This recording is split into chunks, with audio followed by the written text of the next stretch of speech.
Good morning, students. We were doing the civics chapter 3, the government, and today we will do the topics the forms of democratic governments and the forms of authoritarian governments.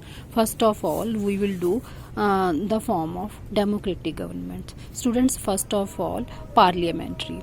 What is parliamentary system and what is presidential system? We will compare the both and understand the both. The executive in the parliamentary form based on the support of the party in the legislature means here we have elections. Okay, we have elections at local level, we have elections at state level, we choose our MLAs, and then we have the elections at national level, we choose our MPs, member of parliament. Then the party wins.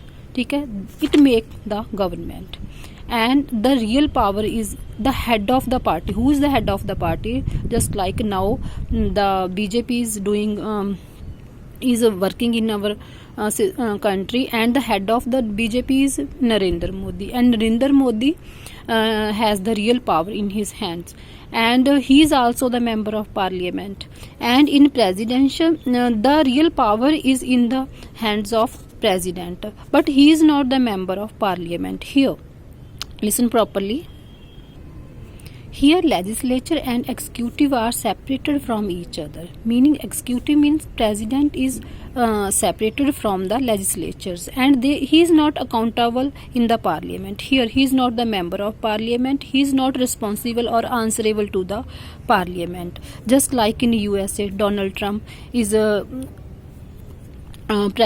president of the USA, and he has the real power, but he is not responsible or answerable to the parliament. But here Narendra Modi means in India we have the parliamentary system. Narendra Modi is responsible to the parliament, and he is also working legislature, meaning law making body. Law making body is if the party in the majority is also the law making body, and we have such type of system in India, Japan, Italy and Canada has the parliamentary system. Now next one is the constitutional monarchy.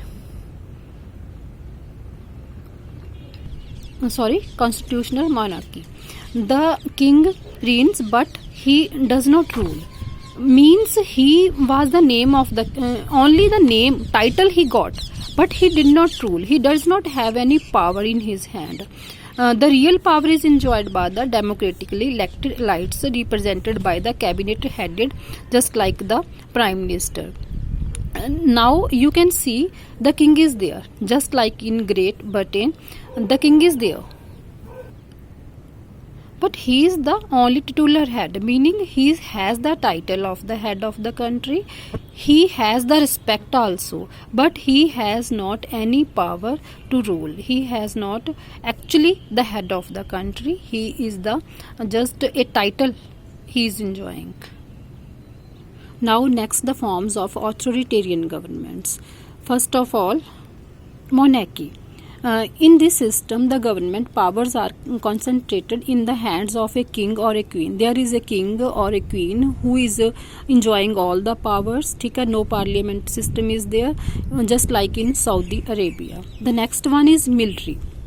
In the military system, just the country is in the hands of military. The powers are enjoyed by the head of the military.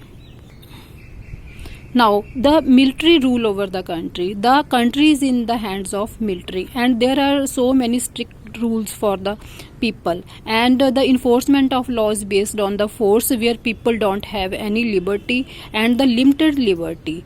Earlier it was in the Pakistan. Now you will try to understand these topics and learn them again. Thank you, बच्चे.